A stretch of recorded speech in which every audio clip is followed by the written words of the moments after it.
Hello, everyone, and welcome to the Vortex, where lies and falsehoods are trapped and exposed. I'm Michael Voris. A whole lot is being made of the Massachusetts Senate race to replace the dead Kennedy. Claims from both sides that Obama's government takeover of health care weigh in the balance are very real, although let's not count the chickens before they're hatched. Evil politicians can come up with a lot of last-minute evil backroom tricks to get their evil plans accomplished, so nothing's a done deal regardless of how the election turns out.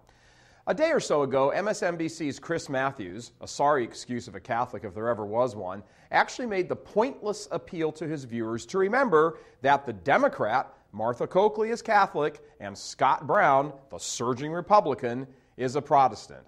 What he did not say is that Martha Coakley is Catholic in name only and really subscribes to a liberal Protestant mindset. Hence, the absolutely inane comment out of her mouth that faithful Catholics should not work in emergency rooms because they object to abortion and contraception. And before we go any further, yeah, that's exactly what she said. A reporter on a radio program asked her about Catholics who work in emergency rooms who refuse to participate in abortions or doling out contraceptives. Here's the relevant portion of that interview. Take a listen. If you're a Catholic and you believe what the Pope teaches, any form of birth control is a sin, you don't want to do that. I know, but we have a separation of church and state here, Ken. Let's be clear. Yeah, right? But in the emergency room, you still have your religious freedom. The law says that people are allowed to have that. And so then if you can have religious freedom, you probably shouldn't work in the emergency room. Wow. Okay. Did you hear that? A woman supported by Obama to be a U.S. Senator saying people who have religious objections, conscientious objections to an evil, barbarous practice, simply shouldn't work in emergency rooms. Talk about Catholics need not apply. And this is the candidate that media liberals like Chris Matthews tout as being Catholic. This is how far we've sunk. A religious bigot running for the U.S. Senate is supported by the United States President so he can ram through his demonic overhaul of health care. It's time to stop giving these people any slack like so many people seem to be inclined to want to.